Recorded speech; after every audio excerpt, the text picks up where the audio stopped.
Filip Hrgovic versus Daniel Dubois prediction and breakdown time. This is a fight where I want to pick Filip Hrgovic, but it's hard for me to pick him confidently because Mark Demori, that was a disgraceful mismatch, absolutely terrible. The fact it was made is just one of the many problems that's wrong with boxing. Never should have happened. Dempsey McKean, that fight just looked like two guys who were bored, and Dempsey McKean just gave up after he got hurt in the 12th round. He did get away with a lot of excessive holding, but if Hrgovic was really as good as people claimed, he should have swept through McKean easily. So that was a poor performance. And Zhilei Zhang, a lot of people thought he lost that fight. I thought he won it, and I was impressed with how Hrgovic was able to respond after getting hurt, because we saw what happened to Joe Joyce after he got hurt. The man's pretty much done.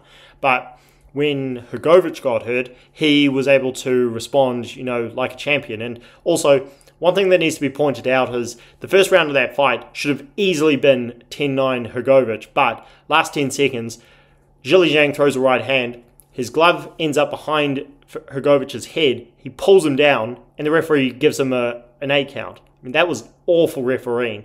The punch clearly did not land. Again, it was a pull down, and yeah, Hrgovic got a 10-8 round against him, which should have been a 10-9 for him.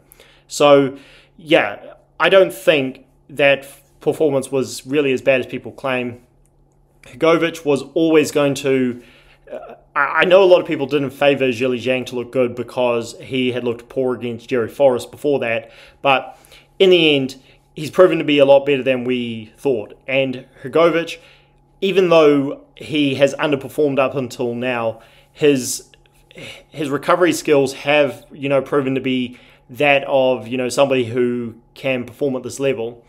And his skills are, I'm not going to say underrated or anything, but they are there. They are noticeable. The thing is that there was a lot of hype behind him because of his Olympic pedigree and his amateur accomplishments. And, you do wonder what it is with him. Did we overhype him or whatever? Time will tell. This fight is going to tell, because Daniel Dubois, he's very hittable. He has the reach disadvantage in this fight. Slight, but still, he's got the shorter reach. So I'm expecting Daniel Dubois to get caught by jabs in this fight. And Hrgovic, one of the effective things in his game is that he doesn't have to jab you to set up his power punches. He can throw body shots with the right hand, right hand's upstairs. He can throw uppercuts even. He didn't throw enough uppercuts against Dempsey McKean despite his corner calling for it, but he can throw those shots. He can lead off with power shots without setting them up with the jab, like a young Vitaly Klitschko. There's a lot of comparisons between El Animal and Dr. Iron Fist, and he, again, was very good, Vitaly Klitschko that was, at confusing you with his lead hand low, and you weren't sure what was going to come at you. You didn't know if it was going to be a jab, if it was going to be a hook or an uppercut, because, again, Klitschko could lead off with anything. And it was one of the things about Vitaly that made it awkward, because the way he held his lead hand low, you felt, well, really, this guy should be target practice. We should be able to catch him easily. And yet, yes, he got caught a lot by Lennox Lewis, but Vitaly was winning that fight. And Vitaly fought guys like Corey Sanders, who had fast hands, one-punch knockout power, and he was able to, figure Corey Sanders out, break him down over time. And, Chris Arreola, I know, was a fat slob early on in his career, but he had fast hands and, pretty good knockout power. So Filip Hrgovic, I think he's going to be able to lead off with anything, catch Dubois because of his reach advantage, and he is the more experienced boxer. And even though Daniel Dubois has fast hands and hits hard, I think Filip Hrgovic is going to be able to take the power, because he took a lot of powerful shots from Zhilei Zhang, who busted up Joe Joyce 2 times, and, second time he knocked him out clean. And Hrgovic, that knockdown wasn't a knockdown, shouldn't have been counted, and he was able to stand up to Zhilei Zhang pretty handily.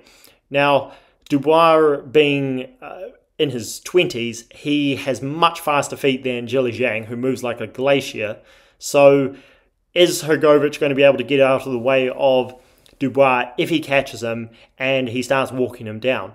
Time will tell. I expect Hrgovic to try and clinch on the inside if Dubois does start catching him. And I do think Dubois, his confidence is going to be high because of the Jarrell Miller performance, and his combinations, they might be predictable, but I do expect Dubois to be able to lead off with a hook to the body where, again, Hrgovic, he's never known for his punching defense, and if Hrgovic doesn't respect Dubois' punching power, I think Dubois, if he feints to the body with a lead hook and sets up a big punch upstairs, then he could land it. So therefore, I'm kind of tempted to pick Dubois because, again, fast hands, powerful, and Hrgovic has poor punching defense, particularly on the inside. Really, the only thing he can do, I feel, is clinch Dubois. I think it would be a good idea just to get on the move, jab Daniel Dubois repeatedly, walk him into powerful shots, throw a right hand, use your more experience, experience and your longer range to keep the younger man on the outside. No need to get in a phone booth fight up close. That would be my suggestion, but Dubois, again, I think his confidence is going to be high because of what he did to Miller, and if he starts going to Hrgovic's body rather than headhunting constantly, because I think if you headhunt against Hrgovic, you, like Vitaly Klitschko, sometimes it works, but this guy is not, but you're just going to, in my opinion, set yourself up to be countered repeatedly if you just constantly go to the head. So I think walk forward, be aggressive, be prepared to go to the body against Hrgovic to set up your punches upstairs, and then when you get up close, that will be the time to let your hands going at Hrgovic's face. So it's a tricky fight to pick. I keep going back and forth. I want to pick Hrgovic, but given the way he's looked, it's just hard for me to do that. But then again, Dubois, what did he really prove against Jarrell Miller? Because Miller just proved what we suspected all along. He is garbage without the juice. So, again, what else? Therefore, is it fair to pick or should I be picking Dubois because he beat up a pudding who is, again, target practice without steroids?